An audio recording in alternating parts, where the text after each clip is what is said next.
Hi guys! Magandang umaga po sa inyong lahat. Welcome back po dito sa Gandara SRU channel for Showbiz Update. Andito na naman nga po akong muli nagbabalik ang nagmamaganda po ninyong kachismosang Kim Pao upang magatid sa inyo ng latest update and fresh happenings patungkol sa kanilang dalawa.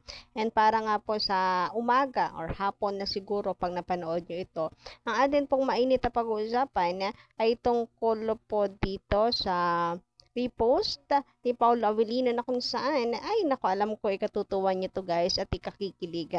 Dahil, meron na pong pahiwatig itong si Papi Paulo na panigurado ay alam ko na ikatutuwa po ninyo. But before that, no, bago po natin yung talakayin at i-share sa inyo, nais ko po munang imbitahin kayo, no guys, na i-click ang subscribe button at notification bell na nandiyan sa baba. Pakipindot lamang po niyan para may updated po kayo at ma-notify tuwing may bago po tayong balita tungkol sa Kim Pao. Basta mga chika about kay Kim and Paul Avellino, sagot na po natin yan.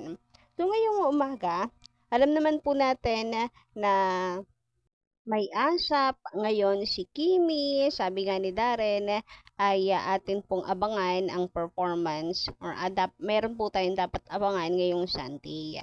And ayun, napag-usapan natin po kagabi na mukhang si Darren and Kim Chu ay meron pong dance prod which is ang bagong sikat ngayon na kanta na APT. So, wag po natin palagpasin yan na mga Kakimpaw fans kasi muli po natin makikita mag-perform itong si Kim Chiu. Grabe talaga si Kimi. Wala talagang pahinga, no? Anyway, ayun nga, magkasama po sila ni Darren. Kaya pala meron siyang sinabi na abangan sa Sunday. Silang dalawa pala ni Kim Chiu ang magkasama. About naman kay Papi Paulo, ay kahit na wala po silang prod, kahit hindi po guest sa ASAP, itong si Papi Pao, okay lang naman yan. So, malay po natin, di ba? Meron na naman pong mahagip sa camera na nasa likuran niya. Binabantayan si Kimi, charot. Kagaya nung video ni Miss Gladys Reyes. Wala tayong balita kay Papi Paulo, nananahimik, pero nandun pala siya sa showtime mismo, sa dressing room ni Kim Chu. Anyway, speaking of Darren, eto na naman po ang mag-bestie guys. Ang aga po magbardagulan. Ang aga-aga na naman. Kasi parang palabas ngayon ng healing. Yung may doppelganger itong si Kim Chu, yung palabas po nila ni Rida Miss Vilma Santos. So ayan, uh, kinukulit ni Darren itong si Kimi. Ang aga-aga. May bangayan na naman ang mag-bestie. Ito po kasi yung tunay na healing. Sabi nila kailangan mo minsan i-heal yung inner child mo. Sabi nung isa, ito po ang tunay na healing. Bestie ang aga. Nakakairita.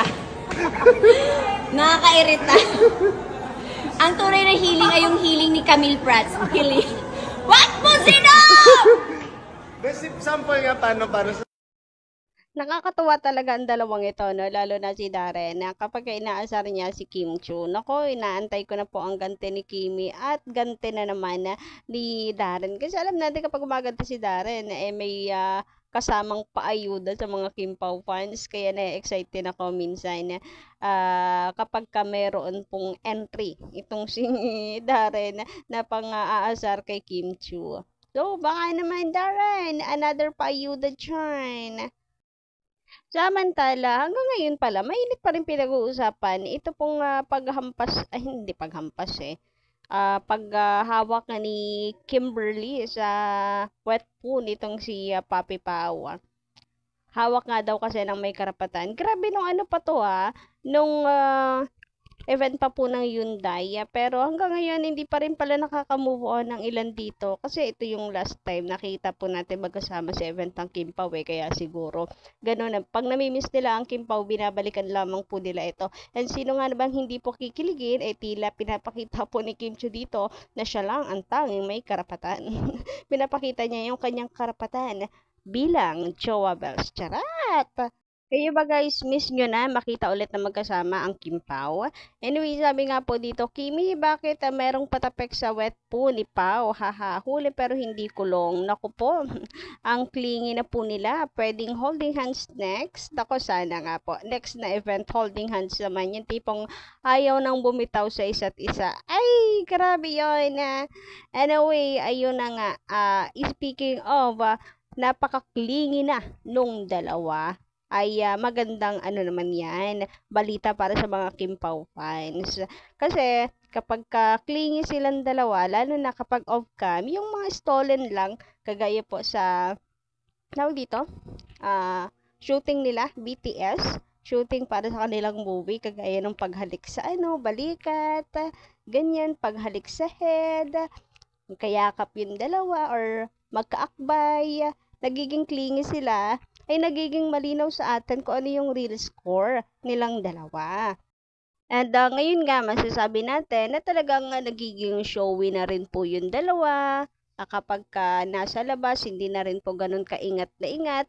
Alam niyo yun, talagang nagiging clingy na sila sa isa't isa on and off cam. So, mapapatanong ka pa ba niyan kung ano ang meron sila? Dapat dun pa lang sagot na, hindi ba? Hashtag Team Panatag dapat tayo. Samantala, speaking of Hyundai event, naku guys, napansin nyo rin po ba itong story? A story ni Papi Paulo sa Facebook.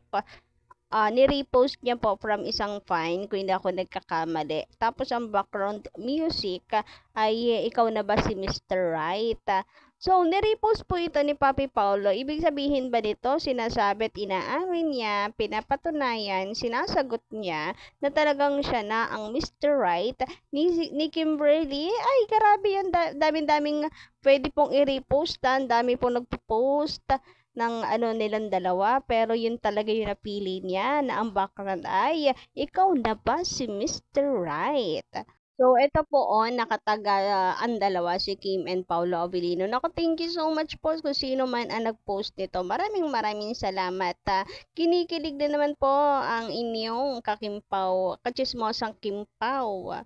Sabi nga po dito, yung story niya, tapos ikaw na ba si Mr. Right, ang background music? Ay, grabe, totoo yan. Parang sinasabi nga niya na siya na ang Mr. Right. Siya na dahil hindi niya pa iiyakin na si Kim Chu, which is tama lang naman matapos po ni Kim dumaan sa napakasakit pong breakup. Ilang taon guys yung pinagsamahan na uwi lang po sa panloloko, sa breakup. Ang sakit. So sana this time wag na pong paiyakin si Kim Chu ni Papi Paolo. Pero mukhang hindi naman.